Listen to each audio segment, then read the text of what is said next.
Bom, passamos agora uma fase de intervenção de um conjunto de convidados para falar sobre alguns temas específicos e que foram selecionados de acordo com aquilo que nos pareceram aspectos muito importantes a retirar deste trabalho, já numa perspectiva futura. Não deixa de ser curioso, como já foi mencionado, que mesmo para uma população, para uma amostra, melhor dizendo, uma amostra de respondentes, porque de inquiridos também poder-se-ia colocar alguma questão sobre a capacidade de chegar a algo representativo, mas a amostra, sendo claramente qualificada, do nosso ponto de vista de apreciação de resultados, um deles é que há necessidade, mesmo para altamente qualificados, de aprofundar o esclarecimento de determinados conceitos. Em particular, se economia verde é o conceito que aqui é traduzido neste inquérito mais defensivo do ambiente, ou se tem outra vertente e que se pode aliar perfeitamente.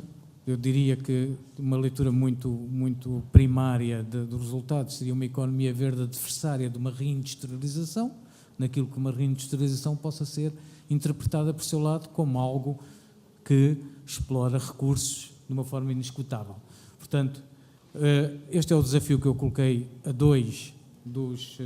aos dois primeiros membros do debate. Portanto, iremos ter, em primeiro lugar, uma reflexão sobre a economia verde pelo Manuel Laranja e depois uma reflexão sobre a reindustrialização com o Fernando Gonçalves. Teremos um segundo grupo, claro, que eu na altura terei a ocasião de espicaçar para este debate, mas a todos faço já um pedido. É que não se esqueçam que estamos a falar aqui com uma assistência que nos honrou com a sua presença e, sobretudo, jovens, e eu espero que eles façam aquelas perguntas mesmo difíceis e diretas sobre estas matérias. Manel, faz favor.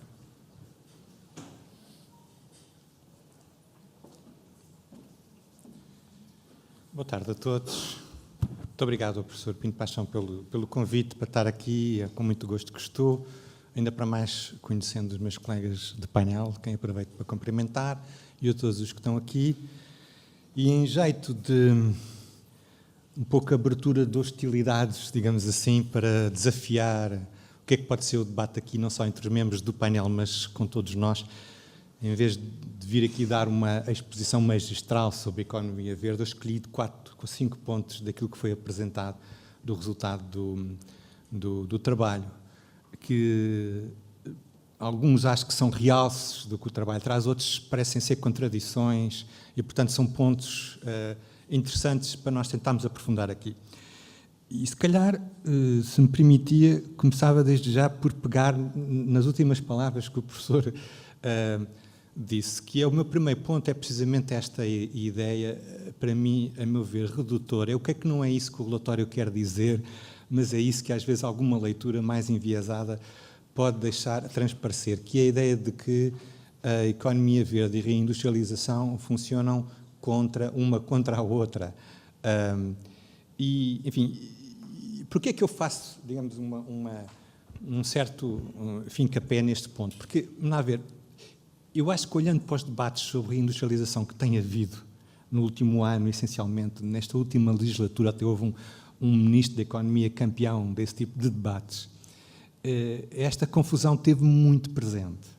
A reindustrialização de que se falou, e de certo modo ainda se fala, é uma reindustrialização antiga, à moda antiga, da ideia que estamos a convidar as velhas indústrias integradas, de grandes multinacionais verticalmente integradas, que quando ocupam um território, ocupam bem e desenvolvem-nos, mas quando zarpam do território, deixem-me dizer assim, fica ao deserto, não é? E que causam desemprego. E, portanto, eu acho que este debate excessivamente centralizado naquilo que é a economia verde versus uma certa deslocalização de alguma indústria, tem que ser reposicionado no sítio certo. Portanto, este era o meu primeiro ponto de chamada de atenção. O que eu queria era que nós fôssemos capazes de discutir lógicas de... Aqui, agora, tenho que usar aqui alguns conceitos, depois, se não for muito claro, digam-me que eu tento explicar melhor, uma vez que não trouxe nada para ilustrar, que era um conceito importantíssimo para nós entendermos isto, é o conceito que se chama de cadeias de valor globais. Vamos lá ver. Todas as indústrias hoje em dia, sejam elas mais verdes ou mais vermelhas, são indústrias que não se localizam exclusivamente num único território. Se calhar o exemplo mais fácil que vocês podem ter é olhar para o vosso telemóvel, para o vosso iPhone, para o iPod, para o Kindle, para aqueles produtos, digamos, dos anos da internet e das telecomunicações, e verem que eles não são produtos de uma única empresa que se chama Apple, ou de uma única empresa que se chama o que quer que seja, no caso do Google, do caso do Kindle, da Amazon. São produtos de conjuntos de empresas espalhadas pelo planeta, que formam as tais cadeias globais. O que é que isto tem a ver com a economia verde? Eu acho que, se nós pensarmos um bocadinho que algumas destas empresas que trazem os produtos que nós tantos gostamos, como os produtos da Apple, os iPhones, etc., são empresas que já têm em si mesmas alguma lógica de, vamos chamar um outro palavrão, um outro conceito aqui, que é uma lógica de ecodesign, ou de design ecológico, design ambiental, distribuído para estas várias localizações. Okay? Aliás, até se costuma dizer que alguns produtos da Apple só são Apple porque têm a maçã, não é?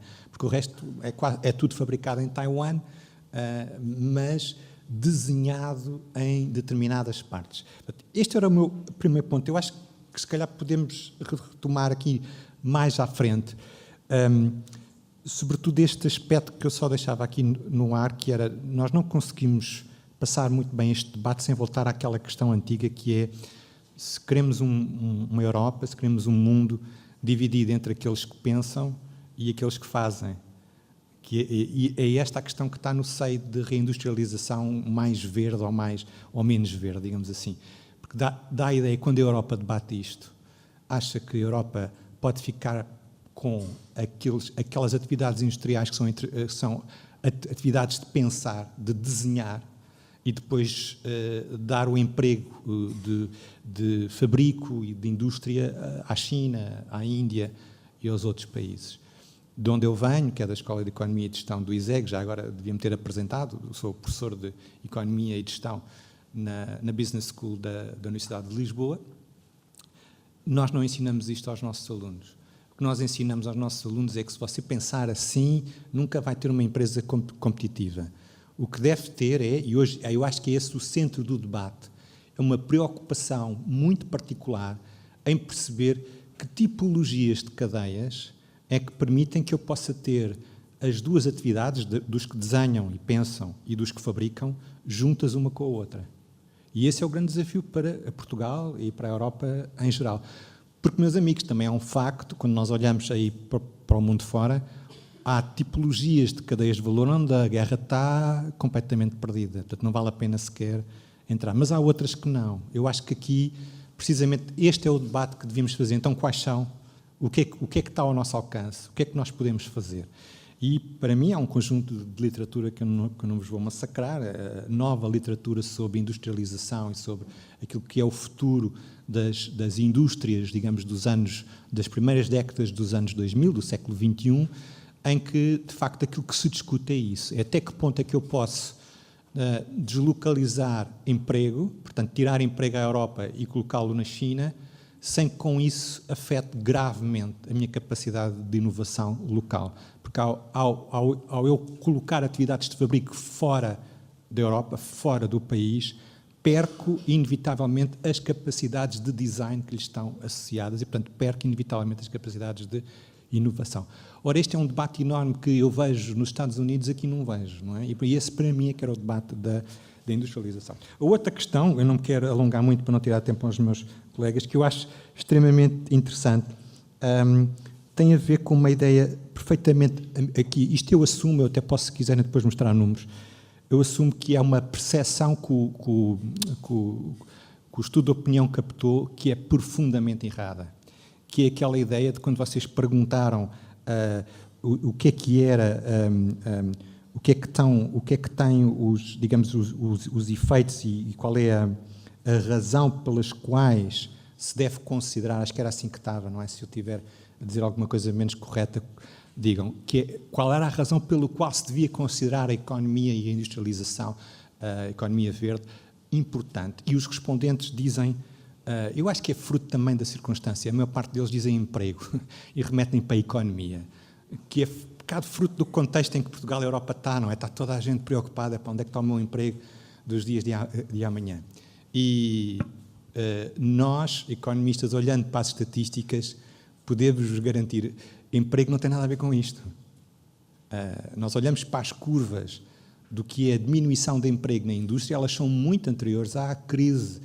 A crise nem sequer, aqui entre nós, podia ter trazido uns gráficos, vem acentuar muito isso. Ou seja, a indústria, no passado, no presente, no futuro, não é geradora de emprego. Okay? Portanto, se nós tirarmos este mito da cabeça, acho que podemos encarar muito melhor este debate. Este debate acerca de industrializar verde ou menos verde não é um debate acerca de emprego. O debate acerca do emprego é um pouco o primeiro ponto que eu estava a dizer. É o que é que nós temos que lutar para que não deslocalize, quais são as indústrias que nós podemos ter alguma influência para não deixar deslocalizar. Há assim um conjunto de buzzwords, já agora, que às vezes nós lemos nos jornais de economia, as indústrias nearshore, offshore, portanto, é esse o debate, não é? Que deve fazer. Indústrias e serviços, já agora, portanto, não queremos ser, eu estou aqui numa perspectiva um bocadinho mais alargada, porque há muitos serviços, há muita atividade de serviços que também é deslocalizável e há muitas atividades de serviços que para países como o nosso podem ser geradoras de emprego e, portanto, e ser atividades que são mais fáceis para nós atrair, não é? Do que comparativamente com outros países da Europa. O meu terceiro ponto era, deixa eu ver se eu percebo as minhas notas, era um pouco, se calhar, isto que aqui também estavam a dizer, que era esta ideia de haver alguma responsabilidade partilhada em termos do que é que eu, enquanto cidadão, versus governo, versus empresa, podemos fazer para que haja uma economia mais verde e uma industrialização mais saudável. E eu aqui, enfim, eu acho que naquilo que tenho visto estudos deste tipo, também não é nada estranho ver que a maior parte dos inquiridos apontem o dedo ao Governo. O Governo e a Europa, de uma maneira geral, não é? Quase todos estes estudos, sejam dirigidos a estudantes, a professores, ou o que for, não, captam um bocadinho esta ideia de que this is not my problem, não é? Pá, os outros, há de haver algum político que faça alguma coisa sobre isto. E deixem-me dizer também só assim, en passant, não, há muita coisa que eu posso fazer. Olha, lá em casa posso começar por apagar as luzes que não são necessárias e começar a poupar energia. Portanto, há muita coisa que o cidadão, em termos de eficiência individual, ou se quiserem com os cidadãos, em termos de eficiência coletiva, se calhar já se podiam organizar e já podem começar a fazer. Em vez de estar a apontar o dedo ao Governo, opa, o Governo venha cá salvar-nos, que a gente economia verde, não sei o quê, pá, isto não é connosco, isto é com os políticos. E, portanto, acho que o estudo capta isso muito bem. Eu acho que devo colocar outra vez este ponto em discussão. Atenção, não é o Governo, somos nós. Depois, devo também dar uma nota positiva aqui, que eu acho que há muito do que se está a passar nos mercados. Isso sim, nós damos lá nas aulas no ISEC, falamos muito disto, que é a ideia de que o mercado tem muito a ver, hoje em dia, com a forma como nós, consumidores, nos comportamos. E nós, enquanto consumidores, hoje somos pessoas mais sofisticadas e mais exigentes. Okay? Nós, em comparação com as gerações anteriores, com a geração dos meus pais, dos meus avós. O que é que isto tem a ver com isto? Eu acho que nós estamos já, de uma maneira, às vezes de uma maneira implícita, nós estamos a ajudar a economia verde. Nós estamos a ajudar a uma certa não deslocalização de alguma indústria, com esta nossa exigência, portanto, sendo consumidores sofisticados. Por exemplo, há comunidades online, agora estou a falar mais para os jovens. Vocês que navegam tanto na net sabem que há comunidades de desenvolvimento sustentável na net que são hoje poderosíssimos fatores que influenciam o desenvolvimento da economia verde. Algumas dessas comunidades, eu posso partilhar convosco os links, são frequentadas por grandes multinacionais que é aí online que declaram as suas estratégias de responsabilidade social. E isso é um bom sinal.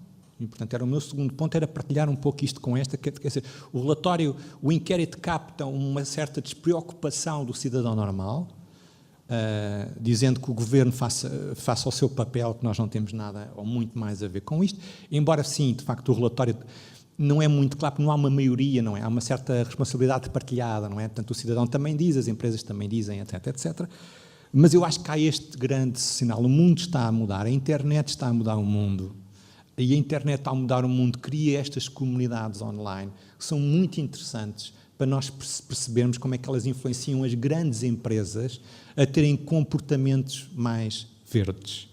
Bom, esse seria o terceiro ponto. Eu aqui até me podia alongar mais e falar um pouco sobre o que são lógicas de cocriação, que é mais a minha área de ensino, o que são lógicas de inovação dirigidas a comunidades, enfim, essas coisas todas, o que são, de alguma maneira, exemplos virais, como, não sei se vocês costumam estar muito no YouTube, vejam, por exemplo, quantos exemplos é que não há de vídeos no YouTube de pessoas que constroem bicicletas em cartão. Eu já apanhei uns 3 ou 4 e são vídeos absolutamente virais, já com milhões de visualizações. Vejam, por exemplo, o que é que são também alguns sites, esses não sei se são só em vídeo ou não, mas que chamam a atenção para alguns paradoxos de economia verde, como o caso não sei como é que se deve dizer isto, dos refills, não é? Que são as embalagens que se podem ser reenchidas, não é?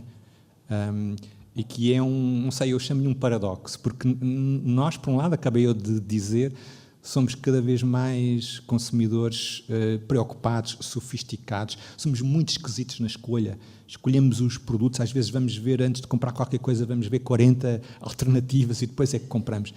E, no entanto, não percebemos como é que eu quero comprar shampoo e cada vez que compro o shampoo compro o frasco ao mesmo tempo, que é de plástico e que tem consequências ambientais. Em vez de comprar um refill, portanto, em vez de ir ao supermercado encher uma garrafa, não é? Encher digamos, um conteúdo qualquer, continuo a comprar as duas coisas.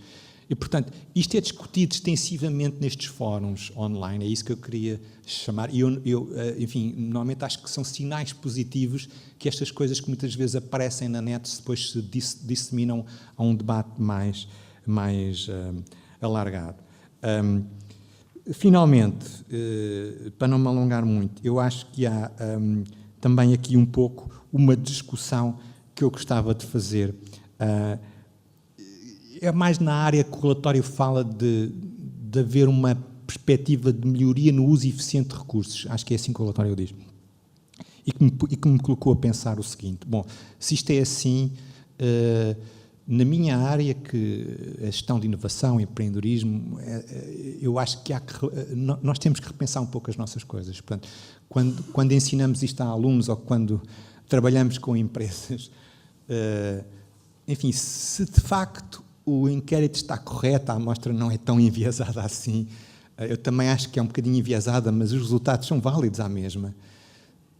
E há este consenso alargado, não é, por todos os setores da população, de que tem que haver um uso mais eficiente dos recursos. Então, os modelos de inovação não são estes. Então, nós temos que repensar um pouco estas coisas. E, portanto, aí eu terminava dizendo que há um conjunto de coisas interessantes que têm a ver, como, por exemplo, hoje com os novos normativos. Eu acho que nós temos que introduzir isto nas aulas e ensinar mais isto. O que é que são normas ambientais, NP 14000, o que é que são... Não sei se, por exemplo, ali depois o meu colega de energia fala nisso, né? As normas de gestão de energia, não é? As NP 50000. Nós, nas universidades, meia culpa, não é? Falamos pouco.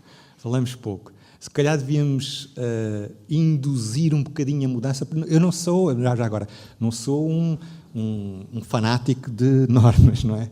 Não sou um fanático de normas, mas acho que, às vezes, para quem não tem nada, para quem não sabe exatamente o que é que deve fazer e para onde é que deve começar, agarrar num corpo normativo desse género, tentá-lo implementar, por exemplo, num edifício como este, não é? Dificilmente está certificado energeticamente, não seria uma má ideia. Aliás, deixem-me dizer, há poucas universidades no mundo que tenham certificados energéticos. Eu acho que é uma boa política, não é? Nós, pelo menos, temos um quadro normativo do que é que podemos começar a fazer. Bom, eu acho que depois, no debate, certamente vão surgir mais pontos, já devo ter ocupado muito mais do que o tempo que me era devido. Mais uma vez agradeço e fico à disposição para depois podermos interagir em pergunta-resposta. Muito obrigado e até já.